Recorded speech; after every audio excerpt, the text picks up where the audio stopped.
Welcome to another of our contested collections series, in which we delve into the museum's ethnology collections for a closer look at some of the hidden histories and untold stories that these objects can tell us.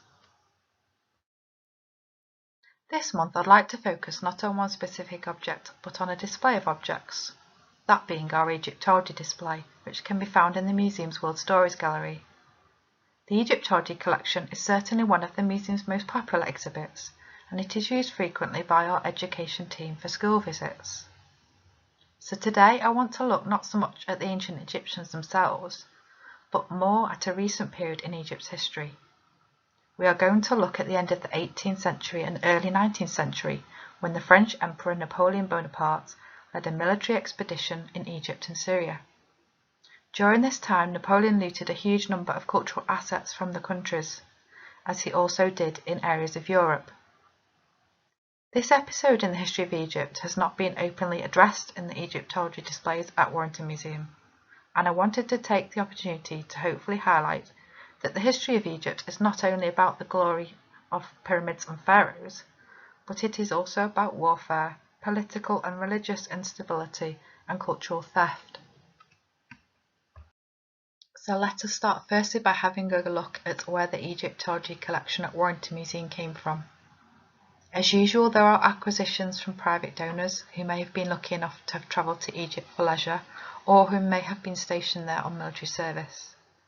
Some of these items may have been brought back as gifts, but a significant proportion of the collection was acquired from an organisation known as the Egypt Exploration Fund. The EEF was originally founded by Amelia Edwards and Reginald Stuart Poole in 1882, with the purpose of exploring, surveying and excavating the archaeological and antiquities of Egypt. One of the aims of the Egypt Exploration Fund was to share knowledge about their archaeological findings through publications and lectures. Initially, this was the only means of conveying information about what they had found, as no actual archaeological finds or antiquities could be removed from Egypt by law.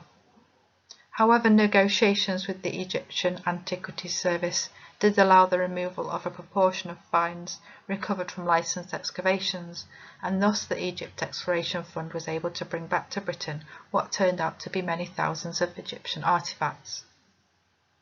Following an exhibition in London of some of the archaeological excavations carried out by the Egypt Exploration Fund, the organisation began to distribute their finds to public institutions such as Warrington Museum and Art Gallery. For Warrington Museum, the acquisition of a large proportion of antiquities from the Egypt Exploration Fund was largely thanks to William Beaumont, the town's first mayor. He had an interest in the biblical sites of Egypt, which led him to begin a subscription to the Egypt Exploration Fund. This ensured that Warrington Museum and Art Gallery managed to receive a donation of objects from the excavations in return for the museum's financial support. Immediately prior to the French invasion of Egypt, the country was in ruin. It had previously been a prosperous extension of one of the largest and most powerful medieval empires. However, adverse economic conditions, civic unrest, and the mistreatment of the people of Egypt all provided Napoleon Bonaparte with a strategical opportunity as well as a moral excuse to invade Egypt. Between 1798 and 1801, the French army led by Napoleon travelled to Egypt and Syria with the aim of defending French trade interests, to weaken Britain's access to India, and to establish scientific enterprise in the area.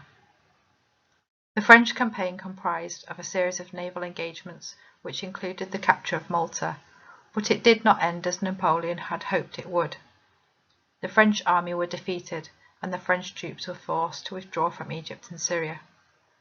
Bonaparte's dreams of establishing a permanent staging post in Egypt from where he could operate future operations against British India and to drive out the British army from the ongoing revolutionary wars was thwarted. An essential part of the growth of the British Empire was the link between Britain and India.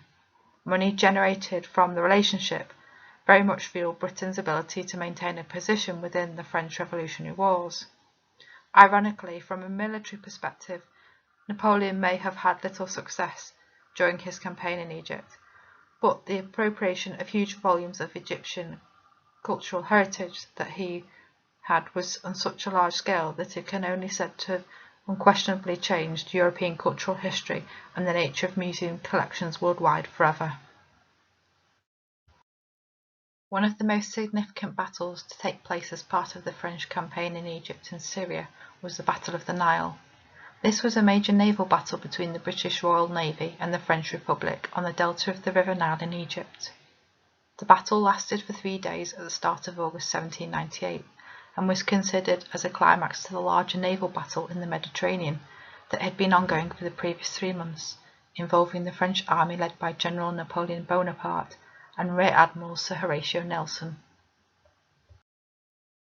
Interest in Egypt came about by the romantic picture created of a land of ancient and modern splendour and imagination, which ultimately led the intellectual interest in Napoleon's Egyptian expedition. Between 1798 and 1801, as part of Napoleon's seizure of Egypt, the French government commissioned a group of academics to accompany the French army on a scientific exploration to Egypt, with the aim of recording its archaeological sites and antiquities. The academics later published Description de l'Egypte, in which they detailed source material about ancient Egypt and made it available for the European audience. The publication included around 37 books, which were produced during the period 1809 to 1829. Napoleon's commission to publish the Description de l'Egypte was the first thorough attempt to study the antiquities and geography of the ancient Egyptians. The publication was both an artistic and scientific piece of work, with 3,000 illustrations, some of which were more than a metre wide.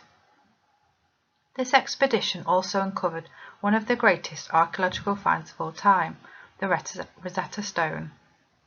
This archaeological treasure began the study of what we know today as Egyptology, and it is one of the star objects on display in the Egyptian galleries at the British Museum. The commission also collected artifacts for the Louvre Museum in Paris. However, it ultimately came about that England and the British Museum received most of Napoleon's spoils. Napoleon Bonaparte was not the first or the last leader to steal art from territories that he and his armies had attempted to conquer. The most prolific looter of cultural heritage was a certain Adolf Hitler. Following Napoleon's defeat during his French campaign to seize Egypt, the hoard of Egyptian antiquities that had been gathered by the French army was eventually handed over to the British army.